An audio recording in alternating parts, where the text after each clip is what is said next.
강원 CBS 라디오 오해피데이 반가운 오늘을 진행하고 있는 저는 장익 목사이고요. 원주 양문 성결교회를 섬기고 있습니다. 반가운 오늘은 매주 토요일 낮 12시 5분부터 1시 30분까지 지역의 목사님들, 교회 지도자들, 장로님, 권사님들을 모시고 인터뷰 형식으로 진행하는 시간인데요. 오늘은 원주 이름교회를 섬기고 있으신 선우웅 목사님을 만나봅니다. 안녕하세요, 목사님. 네, 안녕하세요. 목사님 아, 반갑습니다. 목사님 너무 멋있으신데요. 감사합니다. 우리 목사님, 목사님 좀 소개를 좀 부탁을 좀 드릴게요. 네, 저는 원주 이름교회 기업도시 안에 소재하고 있습니다. 이름교회를 담임하고 있는 선우웅 목사고요. 교단은 대한예수교 장로회 합동에 소속되어 있습니다. 아, 그렇군요. 원래 그 기업 도시의 그 이름교회가 처음에는 잘 안 보였다가 최근에 또 이름교회 그 모습을 제가 지나가다 보게 됐는데요. 네, 특별히 이름교회가 이렇게 설립되게 된 이런 배경들이 있나요, 목사님? 이름교회가 저희가 이제 건축을 시작한 지는 한 3년 정도 됐고요. 입당한 지는 2022년도 10월 16일 날 처음 입당해서 예배를 드리기 아, 시작했습니다. 네, 그랬군요. 이름교회가 거기 세워지게 된 이유는 무실동에 소재하고 있던 예수향기 교회가 건축을 시작했는데 건축 과정에서 교회가 많은 어려움을 겪었습니다. 아, 그러면서 교인들이 많은 아픔을 겪었고 건축이 흔들리는 과정에서 설린교회의 합병을 요청하게 됐고, 그래서 설린교회와 예수향기교회가 합병을 하면서 예수향기교회 담임 목사님이 은퇴하시고 제가 담임을 하면서 건축을 마무리해서 지금까지 왔습니다. 그랬군요. 그러면 두 교회가 기업 도시에 있는 지금 네, 이름교회를 네. 이루기 위해서 두 교회가 함께 네, 그렇죠. 합쳐지게 된 네, 네. 거군요. 그럼 건축하는 게 좀 쉽지 않으셨을 것 같은데, 특별히 그 건축하시면서 어려운 일은 좀 없으셨나요? 코로나 기간 중에 건축을 하는 일이라서 너무너무 많은 어려움들이 그랬을 것 있었고요. 네, 같아요. 특별히 건축 자재비가 경우에 따라서는 한 3배 가까이 올라갔기 맞아요, 때문에 맞아요. 금전적인 부담이 굉장히 가중되어서 어려웠고 또 교회가 합병되는 과정 속에서 쉽지 않았습니다. 여러 가지 어려움들도 있었고 화합이 원활하게 이루어지지 않는 어떤 그런 부분들로 인해서 또 힘든 부분들도 네, 있었고요. 그러다 보니까 이중 삼중으로 어려웠습니다. 그랬겠네요, 진짜. 건축만 해도 성도들이 줄어들어가는 현상들이 나타나는데 건축에다가 교회가 하나는 아픔을 겪었고 합병을 했고 이전을 하고 그러다 보니까 한 5가지 정도의 그 교회가 어려운 짐을 한꺼번에 지고 나오느라고 굉장히 여러 기간 동안을 어려움 가운데서 건축을 했습니다. 그랬군요. 진짜 이렇게 교회 건축도 쉽지 않은데 네, 두 교회가 또 이렇게 함께 네, 모여서 네, 교회를 네, 이루어간다는 게 네, 상당히 어려운 일일 텐데. 그러면 목사님 그 교회 이름이 지금 이름교회라고 네, 네, 이렇게 정해진 것 같은데 네. 특별히 이 이름교회를 정하게 된 일이 배경이 있나요? 교회를 합병하는 과정에서 건축이 진행되는 과정에서 합병을 했기 때문에 행정이라든가 인허가 또 금융기관과의 이런 관계 문제에서 그랬겠네요. 예수향기교회라는 이름으로 모든 것이 진행되고 있어서 우리가 건축이 마무리될 때까지는 그냥 예수향기라는 이름을 사용하기로 하고 합병을 한 다음에 건축이 마무리되는 시점에서 이름을 어떻게 할 것인가 양 교회가 다시 의논을 하면서 설린교회 쪽에서는 설린교회 이름을 넣었으면 좋겠고 예수향기 분들은 예수향기 이름을 좀 들어가면 그렇죠. 좋겠다는 이런 그렇죠. 의견들이 나왔습니다. 근데 공동의회를 해서 어떤 이름으로 쓸 것인가를 투표했는데 교인들 대다수가 기업 도시에 어울리는 제3의 이름을 선택하기를 원했고 여러 차례 공동의회를 거쳐서 결정된 이름이 이룸교회입니다. 하나님의 뜻을 그렇군요. 이룬다는 의미에서 이룸교회로 그렇게 성도들이 정했습니다. 네, 진짜 이름이 너무 좋은 것 네, 같아요. 감사합니다. 기업 도시하고도 또 잘 어울리는 네, 그런 네, 세련된 그런 네, 이름인 것 네. 같습니다. 해놓고 보니까 생각보다 네네. 잘 어울린다고들 말씀하세요. 그래도 저도 지나가다가 이렇게 그 교회 이름을 봤는데, 네, 이름 너무 참 잘 졌다. 이 네, 기업 네, 네. 도시에, 원주에서 잘 보기 힘든 네. 그런 이름을 가진 교회다 이런 느낌이 많이 네, 들었거든요. 네, 감사합니다. 우리 성도님들이 함께 네. 그렇게 공모해서 최종적으로 선정된 이름이 네. 이름교회였군요. 네, 네. 그러면 특별히 이 교회의 이름이 또 주는 의미들 네. 또 그런 하나님의 뜻을 이루어간다 네. 이런 뜻이 담겨 있을 것 같은데요. 네. 특별히 입당 예배를 그러면 언제 드리게 된 거죠, 목사님? 2022년도 10월 16일 날 첫 예. 예배를 드리면서 첫 예배를 입당 감사 예배로 드렸습니다. 그랬군요. 네, 몇 개월 안 된 거죠. 그랬군요. 네, 네. 그동안 막 여러 가지 스쳐가는 일들이 엄청 많으실 텐데, 네, 네. 진짜 어떤 마음이셨는지 궁금해요, 목사님. 가장 힘들었던 것은 두 가지가 우선 예수향기 교회가 이제 교회 내적으로 좀 아픔을 겪은 교회였고 그 가운데서 합병을 통해서 물리적으로 연합되어지는 부분이 힘든 점과 또 건축이라고 하는 엄청난 부담을 지고 있는 상황에서 그 짐을 지고 나가는 것이 성도들로 굉장히 힘든 느낌을 갖게 만들어서 많은 성도들이 흔들리고 또 어려움을 겪고 그러는 과정 속에서 건축을 했는데 그 건축을 하면서 깨달은 것은 하나님이 하신다 하는 사실을 다시 한번 저도 그렇고 성도들도 네. 그렇고 하나님이 하신다는 사실을 깨닫게 만드시는 과정이었던 것 같습니다. 그렇군요. 네, 네. 진짜 귀한 경험이고 또 하나님이 함께 하심을 많이 느낄 수 있었을 것 같습니다. 네, 네. 목사님 그럼 고향이 어디시죠? 저는 강원도 횡성군 안흥입니다. 그러세요, 네, 목사님. 네, 그러셨군요. 어렸을 때 안흥에서 태어났는데 17살까지만 안흥에서 살고 예. 그 이후에는 청주로 나가서 청주 대전에서 주로 생활했습니다. 그러셨군요. 그러면은 그 청주에 17살에 이렇게 옮기셔가지고 그럼 청주에서 어떤 일을 이렇게 하시게 된 거죠? 청주로 옮기게 된 과정은 저희가 5남매인데 네. 집이 농사 지으면서 5남매를 다 가르치고 기르기가 이제 부모님들이 버거우니까 저를 고등학교를 못 보내셨어요. 그랬군요. 예, 그래서 제가 고등학교를 못 가고 친구들은 다 교복 입고 학교 가는데 저는 지게 지고 산으로 가는 게 너무 창피하고 속상하고 그래서 제가 부모님께 사회에 그럼 나가서 내가 내 인생을 살아보겠다고 해서 그랬군요. 청주로 나가게 됐습니다. 그리고 나가서 이제 처음 들어간 곳이 짜장면 배달하는 집에 들어갔습니다. 짜장면 배달. 와. 17살에 짜장면 배달하면서 이제 사회생활을 시작한 거죠. 그 이후에는 양복점이라든가 또 칵테일 바라든가 이런 곳을 전전하면서 네. 몇 년을 그렇게 보냈습니다. 그랬군요. 그럼 목사님 그 당시 때 그러면 청주에 있을 때 신앙생활은 네. 어떻게 하시게 되신 배경이 있으신가요? 신앙생활은 저희 고향에 교회가 없어서 자라오는 청소년 시기까지 한 번도 교회를 가본 적은 없고 전도를 받아본 적도 없었어요. 그러다가 19살 되던 해 제가 이제 병이 걸렸습니다. 병이 걸리셨군요. 네. 그래서 몸이 아픈 상태에서 너무 낙심이 되다 보니까 생을 마감하려고 어린 마음에 철없는 마음에 이제 그만 살자 그런 마음이 들어서 마무리하기 전에 여행을 한번 하려고 여행을 기차 타고 여행을 가다가 기차 안에서 스님을 만났어요.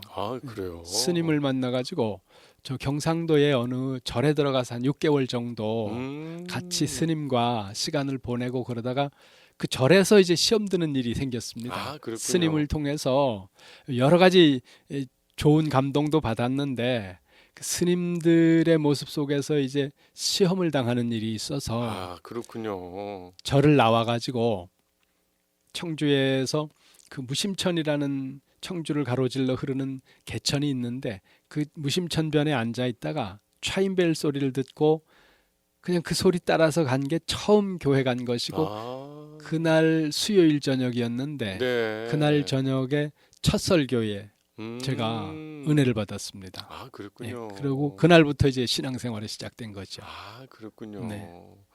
그러면 그때 차인벨 소리를 듣고 교회 가서 예배 드렸을 때 그때 느낌 생각이 아직도 떠올리실 것 그렇죠. 같은데 그 얘기를 좀 더 듣고 싶어요. 그날 들었던 그 설교가 지금 30년도 더 지났는데 그날 들었던 그 목사님의 설교가 그대로 다 외워질 정도로 아, 지금도 기억하는 아주 강렬한 감동이었습니다. 네. 그러면서 그날 저녁에 그 설교를 들으면서 뭔지 모르지만 살아봐야 되겠다는 생각이 음, 마음속에 들어오고 음, 그리고 이곳에 무엇인가가 있지 않을까 하는 그런 기대감을 갖게 만드셔서 그 다음 네. 날 새벽 기도회부터 예배를 나오게 어, 됐죠.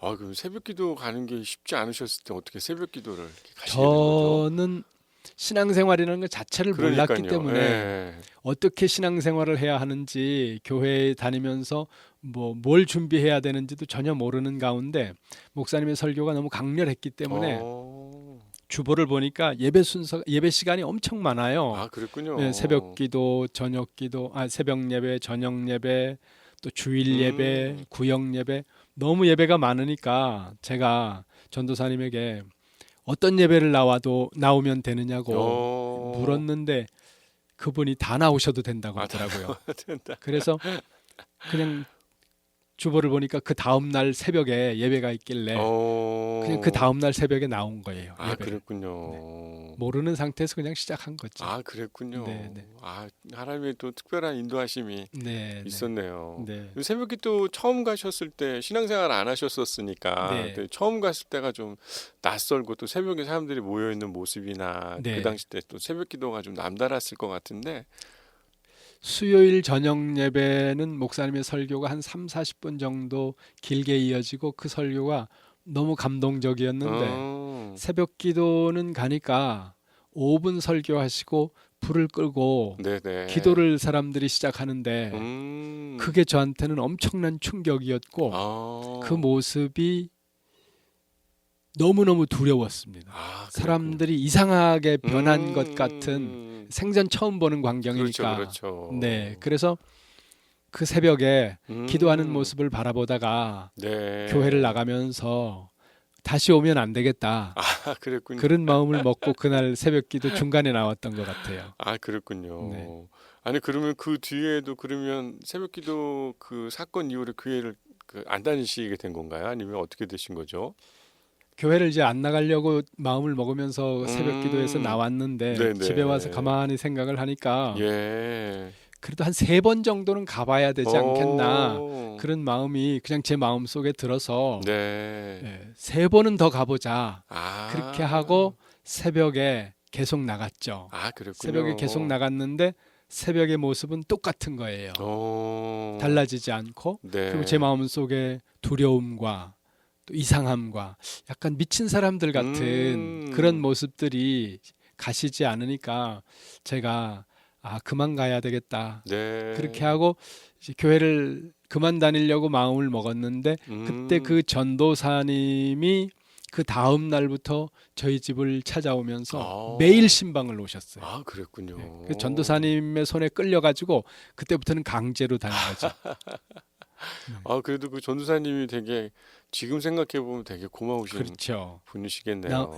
교회 나온 지 며칠 안 된 사람을 음, 매일 문 앞에 찾아와서 신방해 네. 주시고 그리고 찬송가 테이프 보내주시고 어, 그리고 그때 당시에는 이제 핸드폰이 없던 시절이니까 그러니까요. 예. 하숙집 전화를 썼거든요. 아, 전화가 왔다고 하숙집 아주머니가 이야기해서 가서 어, 받으면 전도사님이 그 하숙집 전화로 전화기 너머에서 찬송가를 한 곡 틀어주고 전화를 끊고 아, 이걸 그랬습니까? 매일 하시는 거예요. 와, 그래서 그분의 정성과 그 인정 때문에 음, 끌려서 교회를 가는 거죠. 아, 그랬군요. 네, 그러면 이제 처음 신앙 생활을 또 그 전도사님과 함께 네, 하는 시간이 많았을 텐데 그 네. 전도사님과 이렇게 기억나는 또 신앙의 기억들이 있으실까요?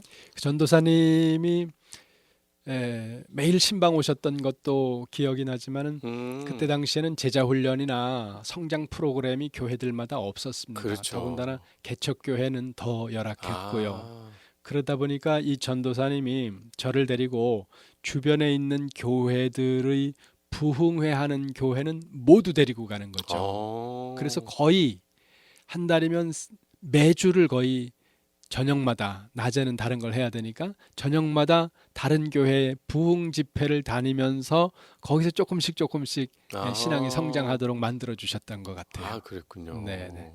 아무래도 그 부흥 집회가 또 기도회하고는 또 다른 모습이었을 네, 텐데 그렇죠. 괜찮으셨나요, 목사님? 그때 오셨던 제가 들었던 목사님들이 신현균 목사님, 또 인천 숭의 감리교회 이호문 목사님인가 이런 분들이 이제 주로 강사로 많이 오셔서 그분들의 그 화려한 설교, 그다음에 재미있는 설교 이런 걸 들으면서 서서히 신앙에 조금씩 들어갔던 것 같아요. 그랬군요. 네, 네. 그러면은 그 기도원도 다니시고 또 전사님과 함께 또 주일에 또 예배도 같이 드리고 하셨을 그렇죠. 텐데 특별히 그 예배나 수요 예배 이후에 네. 목사님의 어떤 신앙의 큰 변화나 또 그런 설교의 도전들도 있었겠지만 목사님에게 어떤 개인적인 또 하나님을 만나는 그런 시간들이 있으셨나요?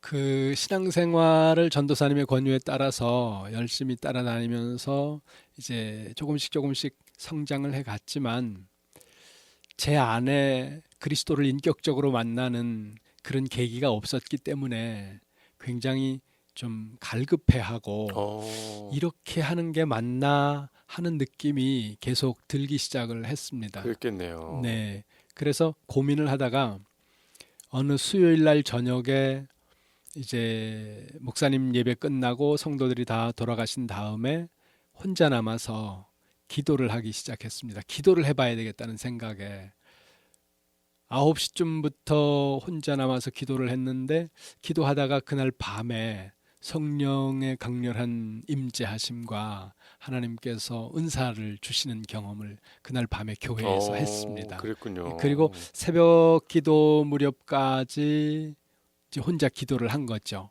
그리고 정신을 차렸을 때는 새벽 한 4시 반 정도 됐던 것 같아요. 겨울이었는데 11월 말이었는데 굉장히 날씨가 추웠는데 기도를 마치고 나니까 교회 안이 너무 따뜻한 거예요. 그래서 부흥 강사 목사님들 이야기 들으면 은혜 받으니까 너무 놀라운 일들이 있다고 그런 말씀이 생각나서 은혜를 받으니까 이 겨울도 이렇게 춥지 않고 따뜻하구나 생각을 했는데 나중에 보니까 뒤에서 전도사님이 난로 피우고 계시더라고요. 그러셨군요. 네, 제가 혼자 기도하는 게 염려가 되시니까 혼자 기도하는 모습 그냥 놔두고 집에 가지 않으시고 밤새 뒤에서 기도하면서 난로도 피워주시고 그러셨던 거죠. 그랬군요. 네. 그러면서 신앙생활이 본격적으로 시작될 수 있도록 만들어 주셨습니다. 그랬군요. 진짜 그 전도사님에 대한 기억을 네, 거의 잊지 못하실 것 같은데, 그렇죠. 전도사님 그 성함이 갑자기 궁금해지네요. 네, 통합 측 목사님이시고 지금은 은퇴하셨습니다. 목회를 현직에서 은퇴하셨는데 그때 당시엔 이제 전도사님이셨는데 이용자 희자 전도사님이세요. 그러시군요. 남자분이시고요. 네, 네. 어쩌면 진짜 좋은 이런 신앙의 멘토를 그렇죠. 만남으로 인해서 네. 또 하나님을 경험하고 네, 네. 이제 처음 시작되는 이 신앙의 길을 잡아준다는 게 네. 목사님 얘기를 들으면서 이거 정말 중요하구나 네. 이런 생각들을 해보게 되네요. 목사가 된 지금 저를 이렇게 돌아보면 저는 그때 그 전도사님처럼 그렇게 성도분들에게 못하고 있는 거 아닌가 네. 그런 자책이 들 때가 많습니다. 저도 목사님 얘기 들으면서 저도 한편으로 반성을 많이 네, 네. 해보게 되게 되는 것 같네요. 네. 목사님 진짜 그 신앙의 그런 여러 기억들, 또 신앙생활을 시작하게 된 이야기, 네. 또 교회에서 기도하며 또 하나님의 은혜를 경험했던 이야기들이 있으셨는데 네. 혹시 목사님 그 외에도 그 교회에서 있었던 신앙의 좋은 기억들, 추억들이 좀 있으신가요, 목사님? 담임 목사님 사모님께서 제가 신앙생활을 시작하고 얼마 안 됐을 때 신학을 권유하셨어요. 그랬군요. 근데 저는 그 목사님의 모습이 좀 선망의 대상처럼 보이지 않고 약간 그 매력 없는 사람으로 보였습니다. 그랬습니까? 근데 왜 나를 저런 목사를 되라고 하실까? 그렇게 하고 계속 피했죠. 네. 그랬군요. 무시하고 그러다가 사모님께서 신부전증이라는 병에 걸리시고 사모님이 입원을 하셔서 이틀에 한 번 투석을 하시는 그런 일이 발생을 하시고 사모님을 위해서 교회에서 기도하다가 제가 사모님의 말씀이 자꾸 마음에 남아서 기도를 좀 해야 되겠다 생각하고 성산금식 기도원으로 기도를 하러 그러셨군요. 들어갔습니다. 성산금식 기도원에서 금식하면서 기도하는 가운데 그 3일째 되던 날 저녁에 하나님께서 저를 목회자로 부르시는 확신을 주셨습니다. 그랬군요. 예, 그렇게 하면서 이제 목회자로 들어가기로 작정을 하고 그날 밤에 아예 서원을 하고 나왔죠. 그랬군요. 네, 네, 그러면 처음 신앙생활하는 시작되는 그 교회에서 네, 또 하나님을 처음 또 경험하게 되고 네. 목회자의 길까지 네, 네, 가게 되는 그런 경험을 하게 된 교회. 네, 네, 상당히 목사님에게 의미 있고 네, 정말 세상의 교회가 참 중요하겠다 이런 네, 생각을 목사님 얘기를 통해 더 많이 깨닫게 되네요. 네, 네. 우리 강원 CBS 라디오 오해피데이 반가운 오늘 원주 이름교회를 섬기고 있으신 선우웅 목사님과 함께 이야기 나누고 있는데요. 목사님 얘기 들으면서 진짜 교회가 정말 세상에 또 많은 이들에게 또 구원과 또 귀한 부르심을 이끌어낼 수 있는 교회로서의 중요한 모습을 더 많이 깨닫게 되는 이야기를 많이 들었는데요. 목사님 그러면 타지 생활을 좀 오랫동안 하셔가지고 타지 생활이 좀 어땠는지 좀 궁금하거든요, 목사님. 네. 그 신앙생활 시작하기 전부터 이제 중국집 배달을 네, 하면서 진짜. 너무 많이 무시를 당했거든요. 그랬군요. 예, 많이 맞고 그러셨군요. 그리고 짜장면 빼는 기술은 안 가르쳐주고 매일 배달만 시키고 그래서 참다가 양복점으로 갔는데 양복점에서도 또 기술을 안 가르쳐 주는 거예요. 그랬구나. 네. 그리고 다림질만 시키고 네. 그래서 학원에 가서 양복 만드는 기술을 전부 배워가지고 와서 이제 만들 수 있으니까 직원으로 채용을 해달라 그러니까 경력이 없어서 또 안 시켜주는 거예요. 그랬군요. 그래서 거기서 이제 또 고민을 하다가 바텐더를 갔죠. 바텐더로 전향을 해서 이제 칵테일 바에서 그러셨습니까? 바텐더 역할을 하는데 거기서 생각보다 좋은 사람들을 많이 만났습니다. 그렇습니까? 네, 교회는 아니지만 네, 거기에서 제 인생에 굉장히 중요한 역할을 하는 몇 분을 만났는데 제가 신앙생활을 시작하면서 이제 제 병도 낫고 그리고 소명을 받고 신학을 가야 되겠다 생각을 하면서 먼저 일반 대학을 들어가서 그랬군요. 일반 대학 공부를 하고 싶었습니다. 그래서 일반 대학을 들어갔는데 음, 학교를 다니려고 하니까 직장을 못 다니는 거예요. 네네. 근데 돈이 있어야지 또 학교도 다니고. 그렇죠, 그렇죠. 그래서 고민을 하다가 어떻게 할까 생각하다가 그냥 떠오른 게 장사를 해야 되겠다. 네, 사업이라는 생각은 하지도 못하고 네네네. 장사를 해야 되겠다 생각을 하고 일을 시작했는데 그 일이 청소년들을 모아서 외국인 아이들과 함께 캠프를 가는 일이었습니다. 근데 사무실도 없고 아무것도 없는 상황에서 아이들을 회원을 모집하고 그때 당시에 한 4일 5일 정도 캠프 가는데 5만 원을 받았거든요. 그랬군요. 근데 아무도 가입을 안 하는 거예요. 너무 힘들어서 어느 아파트 계단에 앉아서 울었습니다. 네. 너무 답답하고 절망스러우니까. 그때 그 아파트에 있던 한 아주머니가 저를 불쌍하게 보셔서 왜 우느냐고 그러면서 우리 집으로 들어오라 그래서 그 아주머니 집에 들어가서 차를 마시면서 물어보길래 이제 이 사연을 이야기했더니 네. 가입하는 종이를 달라고 하시더라고요. 그러더니 그 아주머니가 한 40명을 가입을 시켜주신 거예요. 그 아파트의 부녀회 회장이셨던 부녀회 거죠. 회장님이셨군요. 계단에서 멀쩡한 청년이 앉아서 울고 있으니까 그렇게 불쌍히 여기셔서 그걸 가입해 주셨는데 문제는 외국인 아이들을 데리고 올 방법이 없는 거예요. 외국인 아이들을 아는 애도 없고 외국인 나가본 적도 없고 고민하다가 생각난 분이 칵테일 바에 늘 오셔서 혼자 마티니 2잔을 드시고 가는 신사분 손님이 계셨어요. 그랬군요. 그분이 명함을 하나 주면서 어려울 때 나를 한번 찾아오면 내가 도와주겠다. 그래서 그 명함을 가지고 있었던 거예요. 그랬군요. 찾아갔더니 외국인 회사의 부사장님이신 거예요. 굉장히 큰 공장의 부사장님으로 계시는데 찾아가서 말씀을 드렸더니 그분이 주한미군 자녀들 20여 명을 연결시켜 주셔서 음. 그 아이들을 데리고 와서 속리산으로 첫 캠프를 갔습니다. 아, 그랬군요. 그래서 첫 캠프를 가가지고 그 첫 캠프에 왔던 아이의 아버지가 방송국의 카메라 감독이셨어요. 자기 아이를 보내놓고 도대체 거기서 뭘 하는지 궁금해가지고 그렇죠. 살짝 와서 봤는데 외국 아이들하고 연극하고 같이 춤추고 뭐 이렇게 이야기하면서 하는 모습을 보니까 이 아버지가 너무 괜찮다는 생각에 그걸 찍어가지고 뉴스에다 냈습니다. 아, 그랬군요. 그렇게 하면서 방송을 타면서 생각하지 못한 대박을 친 거죠. 그랬겠네요, 그래서 진짜. 돈을 많이 벌었었습니다. 야, 그 당시 때 영어 캠프를 한다는 게 쉬운 일이 아니었을 텐데, 그렇죠. 목사님 어떻게 그런 생각을 20대 때 이렇게 하시게 된 거죠? 생각을 했다기보다 그냥 궁지에 몰려서 어, 그냥 생각난 거였던 아, 거죠. 그렇군요. 네. 살아야 되니까 뭔가를 먹고 살아야 된다는 절박함 속에서 그냥 나왔던 거고 그게 된다 안 된다는 어떤 확신도 없이 그냥 할 수밖에 없었던 상황이었습니다. 그랬군요. 네, 아니, 그 학생들을 데리고 가려면은 인원도 필요할 거고, 그렇죠. 40명 또 외국인 학생들도 모인다는 게 그 당시 네. 때는 거의 없었을 것 같은 그런 그렇죠. 생각이 많이 드네요. 네, 네.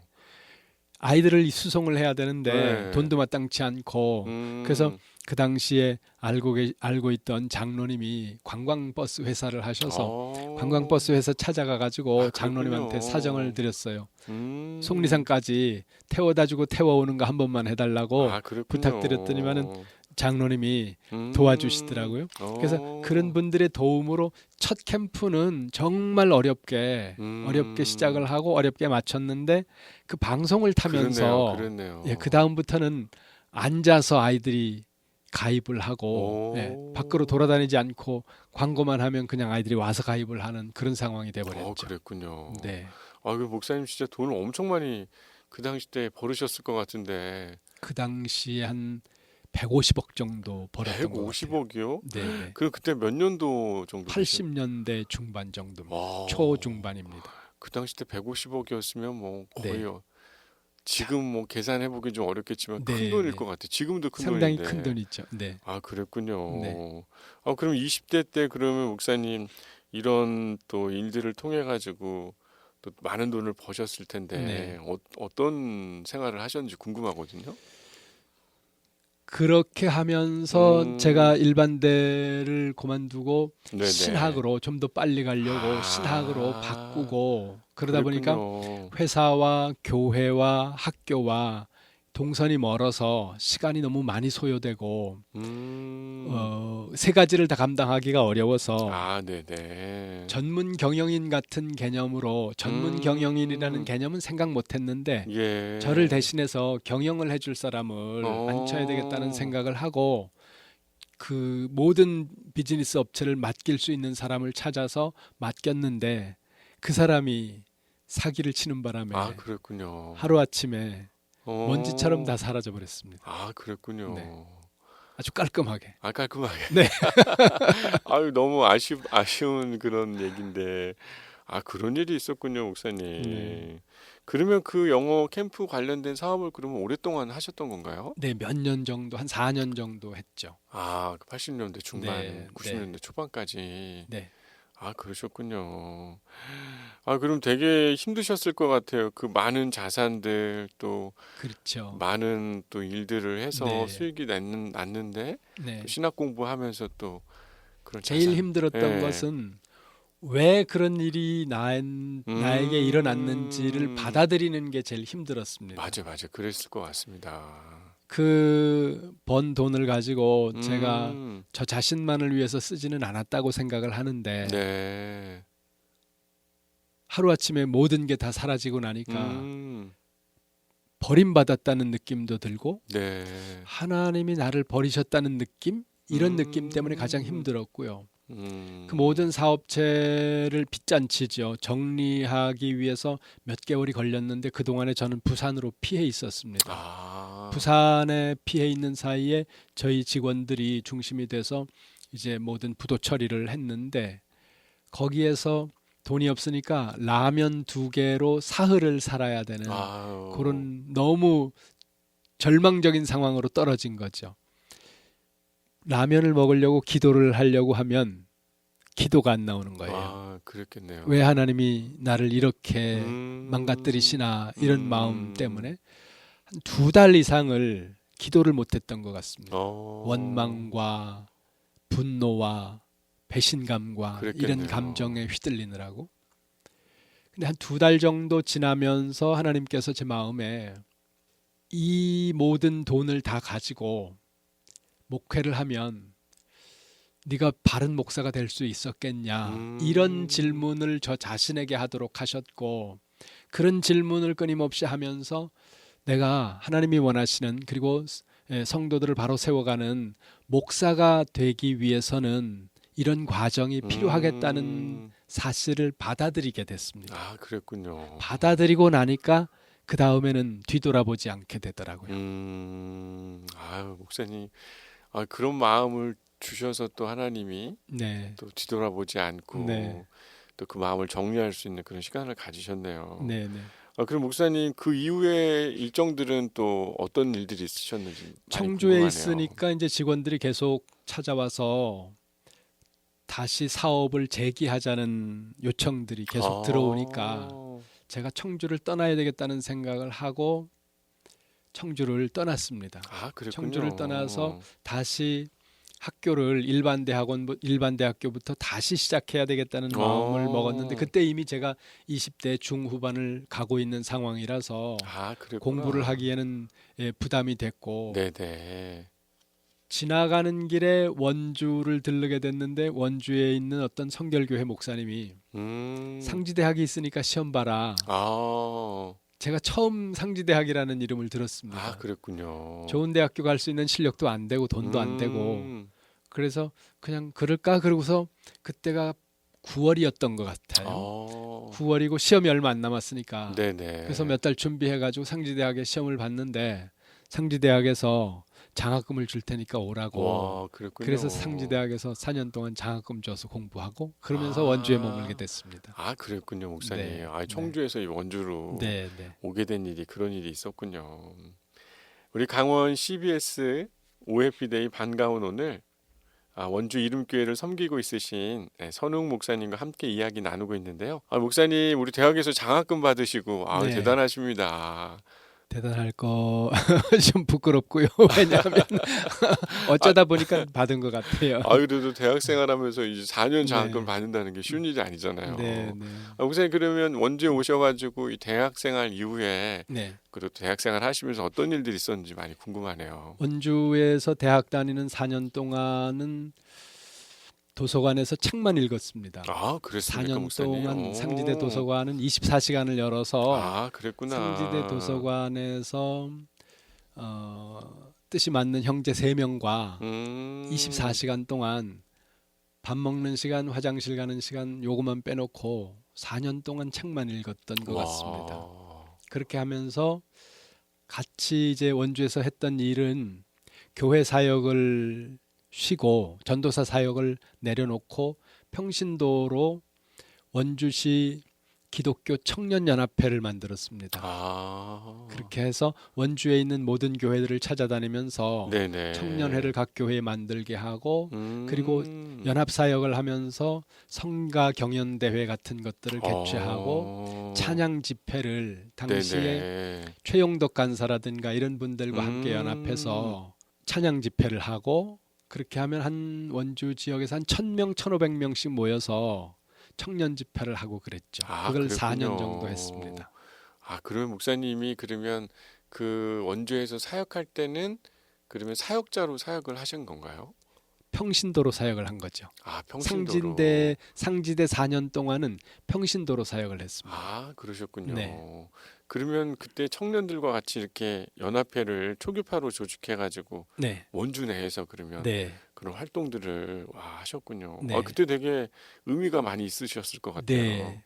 거의 모든 교회의 청년들이 참석을 했고, 마지막에 제가 한 3, 4년 정도 같이 사역을 하면서 그때는 충주, 여주, 홍천, 횡성까지 통틀어서 어. 집회를 함께 하면서 많은 청년들이 모였던 것 같습니다. 아, 그랬군요. 그러면서 원주 지역의 청년들이 상당히 활발하게 어. 움직였던 시기였던 것 같아요. 아, 그러네요. 네. 지금은 뭐 그런 모임을 찾아보기 네, 네. 어려운데 그 당시 때 목사님이 되게 중요한 역할을 많이 하셨네요. 그럼 목사님 그 4년 공부하시고 이후에 사역 관련돼서는 어떻게 신학을 하시게 되신 거죠? 네, 그리고 나서 졸업을 하면서 신대원으로 들어가기 위해서 제가 장신 출신이거든요. 아, 통합 측에서 신앙생활을 시작했습니다. 그러셨군요. 근데 대학 음. 4년 동안 합동 측 교회를 네네네네네. 섬겼습니다.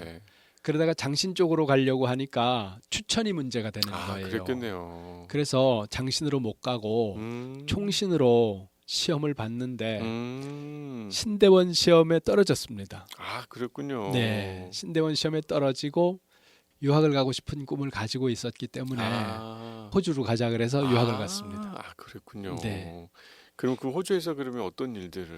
호주에서는 현지 교회 백인들 출석하는 교회 하나 하고 그다음에 한인 유학생들 섬기는 교회하고 두 교회를 섬기면서 네네. 공부를 2년 정도 하고 그다음에 거기서 사역을 마친 이후에 좋은 나라에서 정말 편안하게 유학 생활을 했거든요. 아, 그렇게 할 수 있었던 것은 한국에서 많은 분들이 후원을 해주셨어요. 그랬군요. 네, 후원을 해주셨는데 한 달에 한 300만 원 정도 당시에 와. 생활비 포함해서 필요하더라고요. 근데 제가 출국을 하는 날까지 후원금이 60만 원 정도밖에 모금이 안 됐습니다. 근데 입학을 해야 되고 티켓이 날짜가 정해져 있으니까 공항으로 갔죠. 네네. 공항으로 가는데 제가 교제하고 있던 장로님 한 분이 횡성감리교회 장로님이신데 성함이 정상환 장로님이세요. 네네. 정 장로님께서 전화를 하셔서 어디 있느냐고 얼굴 보자고 그러셔서 저 유학 가는데요. 그랬더니 지금 가냐고 지금 간다고 후원 발굴한다는 이야기를 들으셨거든요. 아, 그래서 그랬군요. 후원이 다 됐습니까? 물으시길래 60만 원밖에 안 됐는데 날짜가 임박하기 때문에 가야 돼서 그냥 네네. 갑니다. 그랬더니 그 장로님이 걱정하지 말고 가세요. 제가 알아서 다 뒤에서 후원하겠습니다. 아, 그랬군요. 그래서 그 장로님이 주변에 있는 분들을 후원자로 만들어 주셔서 공부하는 내내 그분이 다 책임져 주셨어요. 아, 그랬군요. 너무 좋은 분들이 많이 후원해 주시고 좋은 나라 가서 공부를 했고 그래서 공부를 마칠 즈음에 제가 너무 편안하게 유학 생활을 했기 때문에 가난한 나라 가서 봉사 좀 하고 귀국하겠습니다. 아, 그렇게 하나님 앞에 기도하다가 아프리카로 갔습니다. 아, 그랬군요. 네. 짐바브웨와 남아공과 케냐와 이런 나라에서 사역을 하려고 아프리카로 가서 3년 계획을 하고 아프리카로 출국을 했죠. 아, 그렇군요. 네. 아이고, 그 아프리카에 가서 좀 그러면 계획하신 대로 이렇게 일이 잘 진행이 되셨나요?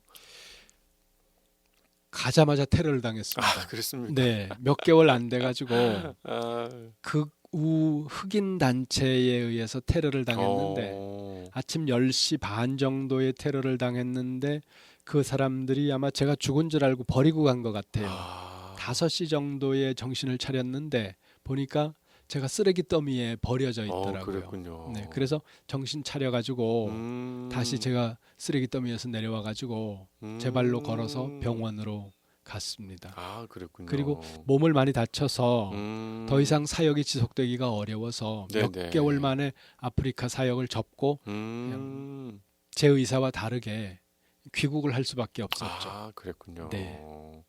그러면 귀국해 오셔가지고 한국에서 그러면은 이 신학을 그럼 그때 공부를 네. 하시게 된 건가요? 그리고 이제 총신에서 신학을 했죠. 아, 그랬군요. 네. 아, 목사님의 이야기를 들으면 들을수록 하나님이 어떻게 인도해 가실지 네. 또 그런 과거의 이야기들을 보면서 한편으로는 옮겨갈 때마다 이제 걱정이 저는 드는 느낌이 좀 네. 드는데 그러면 한국에 돌아오셔가지고 또 신학을 공부하시고 네. 또 한국에 오셔서 그럼 원주로 그럼 바로 오셔서 사역을 하신 건가요? 원주로 오지 않으려고 아, 저는 큰 도시에 사는 게 그냥 음, 개인적으로 즐겁고 좋아요. 아, 그래서 그렇군요. 가급적이면 대도시에서 살고 싶은 마음에 어, 서울로 사역을 하러 가려고 했는데 아, 원주에 계신 원주중앙교회 담임하시던 목사님이 전도사로 오라고 아, 하도 여러 번 콜을 하셔서 네네. 거기도 자의반 타의반해서 원주중앙교회 전도사로 왔고 거기서 11년을 부교육자로 사역을 아, 했습니다. 11년을 네, 하셨군요. 네, 11년 부교육자면은 진짜 오랜 기간 네, 아니신가요? 그렇죠. 한 교회에서 그러셨구나. 11년 하는 게 쉽지 않습니다. 그러니까요. 네, 아, 그 교회에서 그러면 청년 사역을 주로 담당하셨겠네요. 그렇죠. 청소년과 청년 사역을 주로 하면서 또 외부의 군부대 찬양 사역들을 병행하면서 한 어, 11년 정도를 그렇게 사역을 했습니다. 아, 그랬군요, 목사님. 그러면 이 청소년, 청년들 부목사로 사역하고 그러면 어떻게 그 이후에 목회 일정은 어떻게 되셨나요? 그러면서 사역을 하던 중에 서울에 있는 교회에서 청빙을 받았습니다. 아, 그랬군요. 목사 안수 받을 무렵에 2006년도 9월 26일 아, 날 목사 그랬군요. 안수를 받았는데 2005년, 2006년쯤에 안수 받기 전에 담임 목사 청빙을 몇 군데서 받았는데 저는 이제 서울로 가려고 네. 서울이 아, 좋으니까 서울로 그렇군요. 가야 된다 생각을 하고 음, 마음에 정해놓고 있었는데 그 무렵에 원주에 있는 판부면 소재하고 있는 설린교회가 교회가 많이 어려운 교회입니다. 분란이 음, 있었고 성도들은 한 20명 정도밖에 안 남아 있는 그랬군요. 그 교회 장로님이 오셔서 교회가 어려우니 좀 와달라고 어, 요청을 하셨는데 저는 서울로 가야 된다고 아, 거절을 네네. 아, 했습니다. 근데 그랬군요. 저희 아내가 젊어서 고생은 사서도 한다고 음, 쓸데없는 얘기를 해서 아, 네. 그래서 아내하고 기도하는 가운데 아유, 작은 교회로 부임하자고 하고 설린교회로 음, 2007년도 1월 달에 첫 주일에 부임을 했습니다. 아, 네. 그랬군요.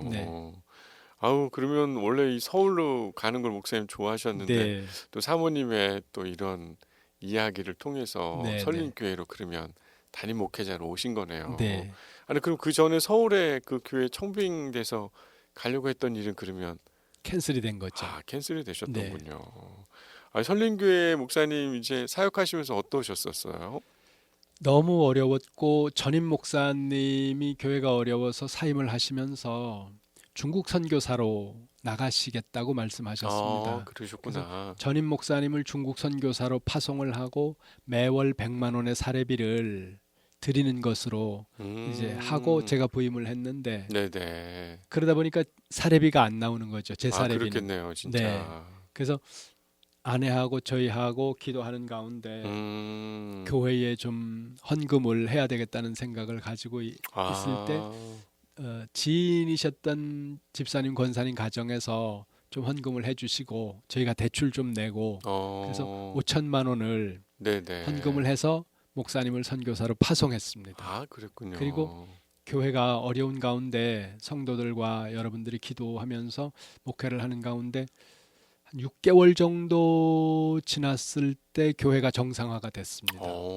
그래서 그랬군요. 정상적으로 목회자들의 사례비까지 감당이 될 만한 수준으로 어, 교회가 성장을 했는데 그때 신천지가 들어왔습니다. 아, 그랬군요. 교회에.